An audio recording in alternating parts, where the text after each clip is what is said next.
Oke, assalamualaikum. Jadi di video ini gue pengen ngebahas aja tentang kenapa konten reaction bisa laku. Nah, ya lu udah tahu dah ya. AM to the PM, PM to the AM. If I quit your PM, I still rock Mercedes.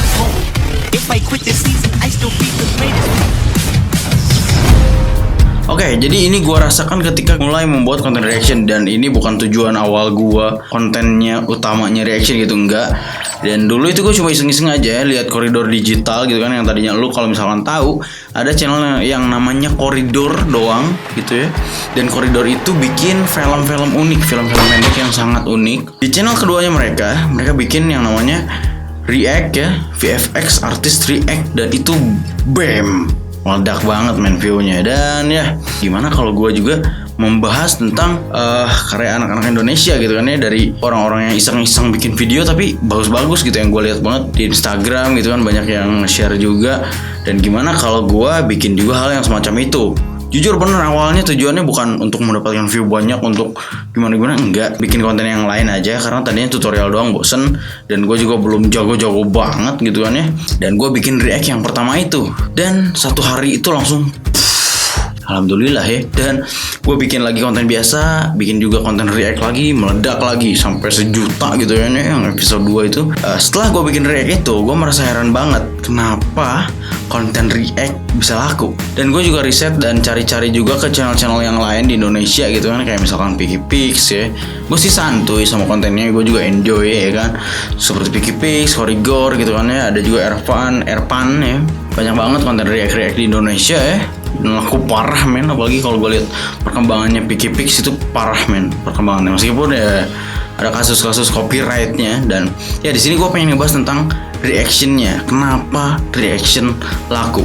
Kalau menurut gue sih yang gue lihat gitu, waktu misalkan kita nonton TV gitu kan ya, terus kita lihat seperti tayangan on the spot ya, itu kan sebenarnya kita sama aja sama kita nontonin konten react gitu. Jadi kita tuh nonton video yang pengen kita tonton, tapi kita nggak nge-search sendiri gitu.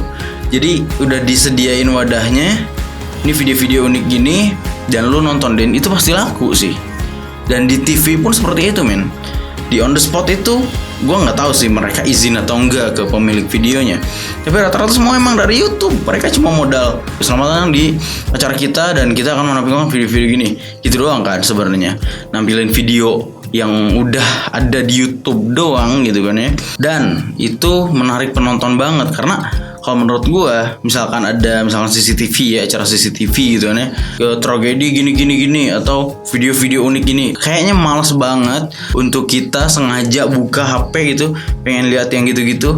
Tapi kalau misalkan kita udah dikasih pack video-video unik itu, kita pasti nonton men, kita pasti enjoy, karena kita nggak pernah ngebayangin ini video bakal kayak gimana. Karena gue pun ya sebagai penonton gitu, misalkan gue nonton Korigor, gue nonton yang reaction ya, misalkan bacot santuy itu sama juga termasuk reaction komentar dari Twitternya misalkan.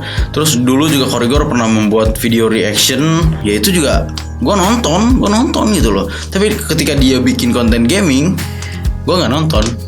Dan itu yang menurut gue, gue ngerti sih kenapa konten tutorial gue nggak laku ya. Mungkin ada orang yang udah ngerti jadi dia nggak nonton, atau ada orang yang nggak tertarik sama sekali jadi dia nggak nonton. Tapi kalau untuk react, mereka mungkin siap nonton, karena mereka bakal, wah ini apa lagi nih gitu kan ya. Juga konten PikiPix, misalkan gue nonton konten Bimo ya, gue enjoy aja sebenarnya. Dan misalkan ya gue nonton, tapi kalau misalkan ada konten yang lain gitu, seperti konten personal, vlog atau apapun, gue pribadi gitu kadang gue nggak nonton, karena gue lihat juga dari segi view-nya yang reaction itu bam banget, sementara yang ordinary-nya ya biasa aja gitu, stabil. Misalkan konten gue tutorial paling kan nyampe 40.000 ya, 50.000 gitu. Paling kalau yang nyeleneh sedikit 100.000. Tapi kalau reaction, waduh parah sih, dor banget sih, gak tahu sih kalau nanti ya. Dan gue lihat juga dari Koridor Digital, Koridor Crew itu bikin react terus-terusan, dan itu selalu gede men. Terus kalau lo tahu YouTuber yang basis itu Davy504 itu yang set like now, itu juga konten reaction men. Dia cuma nontonin submit dari Redditnya dia, dan juga nontonin video-video basis yang udah ada di YouTube, jadi konten dan gede terus gitu loh. gimana ya, bukan konten jelek juga sih. Kalau konten reaction gue berasal dari orang-orang yang pengen memang di react, mereka sendiri yang ngirim ke DM gue, mereka yang nge-tag gue. Jadi di sini nggak ada hak cipta yang gue langgar gitu. Misalkan kalau ada orang yang dia nggak nge-tag pun, gue selalu bilang gue pengen nih masukin ke video react gue. Kalau dia nggak mau ya nggak dimasukin di videonya gitu ya bre ya. Jadi kalau misalkan video react gue selalu berdasarkan orang itu pengen masuk video react gue, nggak gue langsung masukin aja gitu ya. Menurut gue gitu aja sih, mudah untuk ditonton untuk siapapun ya reaction. Apalagi kalau misalkan visual effect ya, yang nggak bisa ngedit pun mereka bakal nonton, karena mereka bakal suka dengan video-video yang udah dibuat ketimbang nonton tutorial. Mereka ngapain nih nonton tutorial kalau mereka nggak ngedit gitu kan ya. Ya seperti itu aja. Jadi kalau yang masih komen, wah memang reaction doang men, gue bikin video yang lain juga dong, santuy, tontonin video yang lainnya. Oke, so segitu aja, terima kasih. Assalamualaikum. Dah. BTW gue bikin video nggak pernah pakai skrip ya, jadi sorry banget kalau misalkan kurang enak ya.